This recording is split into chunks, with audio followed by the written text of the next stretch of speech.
Hi, welcome to Concept Based. I'm John Hepworth, and this is the Introduction to Calculus or Introduction to Differentiation for Year 11. And this is the third rule in the series where we're doing calculations with derivatives. And the rule that we're teaching today is the chain rule. So we've done the product rule, which was when two functions multiplied together.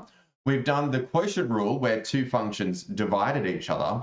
And now we're doing the chain rule where a function is raised to a power, or really, even more complex in the future, a function of a function. So often when we see it like this question, as you can see on the screen, the outside function here is 2 times something to the power of 4.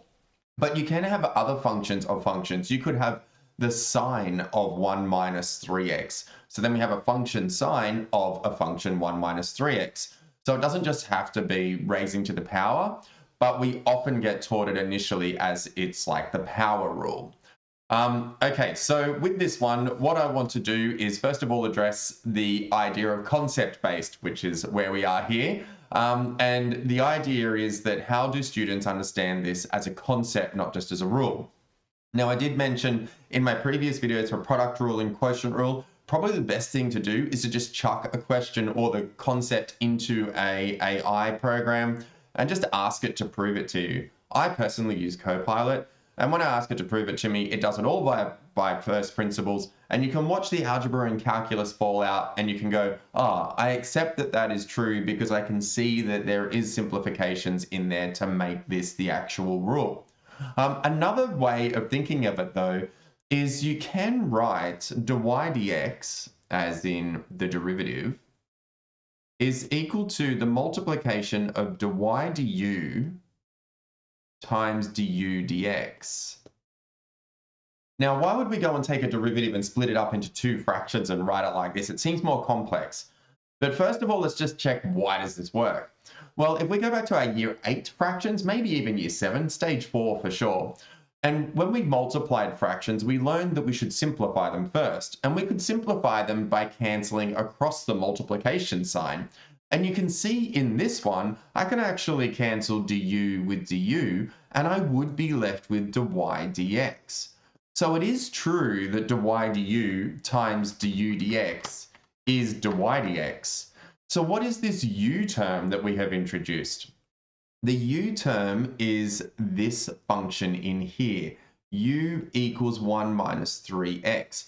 So what we're really doing is we're simplifying the inside function, treating just the outside, and then dealing with the inside. And the way that the algebra or calculus says to do it is just differentiate the outside as if it's a single term on the inside, and then multiply by the derivative of the inside. So let's go ahead and do that. Well, if we went and differentiated the outside, so if we're looking at the dy du part, then we would end up with 4 times 2 is 8, drop the power by 1, and we would get 8u cubed. Nice and easy, just like we've done in normal differentiation before. Then we need to multiply it by the du dx expression. So du dx equals, so here u equals 1 minus 3x, so the derivative of that is just the coefficient -3. And so now we have this idea, this concept, this rule that dy dx equals 8u cubed times -3. Now you might ask, well, how is this a solution to the question? This has a u in it, and we were trying to find dy dx. Well, we know what u is. U is 1 minus 3x. So we can say 8 outside of 1 minus 3x cubed times -3. -3 lots of 8 is -24, 1 minus 3x cubed. And we get the derivative. Now I wanted to show that as the conceptual idea. So we can break it down with an intermediate step, multiply two fractions together, which could cancel, and we should get our answer out as we did. But students don't do this necessarily when they're working through questions like this one, because they remember the rule in their head and they just follow those steps and not have to do each fraction. They don't have to put in an intermediate u value. They can just go ahead and differentiate it. And the way that they do that is they just remember to differentiate the outside as if the inside is a single term. So let's go ahead and do that. 4 times 2 is 8. we're just going to treat the inside as a single term and just 1 minus 3x, so just write it there as it was, and drop the power by 1, which is 3. Now we multiply by the derivative of the inside. And the derivative of 1 minus 3x, well, the derivative of 1 is 0. The derivative of minus 3x is minus 3. And we get straight to our answer of negative 24, 1 minus 3x cubed. So we don't have to go and create all of those fractions and find out the intermediate value with the u in there or anything like that. We can just remember it as a stated rule and go and find those derivatives. Now this question isn't actually answered yet because it did say, hey, evaluate the derivative at negative 3. So if I go in and do f dash at negative 3, I just need to substitute negative 3 into this function and see what I get. Whenever I sub a negative into a multiple, I use an extra set of brackets. I don't know if that's because I'm old school from back when calculators didn't do nested brackets the way that yours do. Mine was a little bit more archaic. But I think it's good to put brackets there just to remind yourself that there's a multiplication happening here. All right, so 1 minus 3 lots of negative 3 is negative 9. Minus negative 9 is positive 9. So plus 9, 1 plus 9 is 10.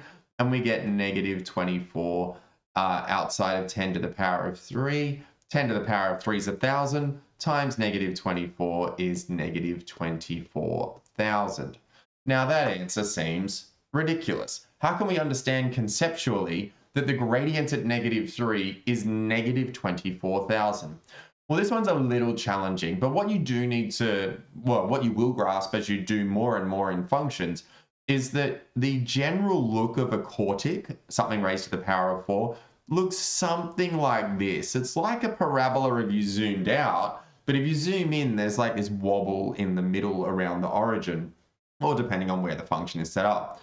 And so what we can see is that we're going to have big negative gradients on this side and positive gradients on this side. Now, when I say big negative gradients, when you raise something to the power of 4, the function values increase so much every time you go up 1 unit. So for example, 2 to the power of 4 is 2, 4, 8, 16, right? So the function value is 16. But 3 to the power of 4, 3, 9, 27, 81. We went up from 16 to 81 in 1 unit step of what we went up. So we're expecting large gradients.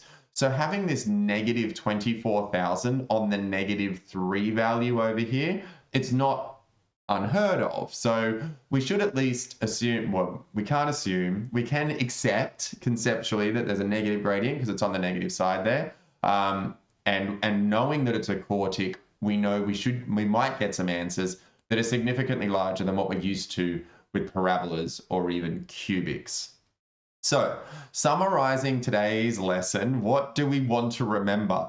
Well, we really want to remember that we can just do this whole thing in one step by saying differentiate the outside. Now, in this case, the outside's a power. It could be sine of f of x. It could be log of f of x. It could be e to the f of x. It's any sort of function of a function. We differentiate the outside and then we multiply by the derivative of the inside. That's just the sentence you're going to say to yourself over and over each time you do one of these, so you can replicate it in any situation.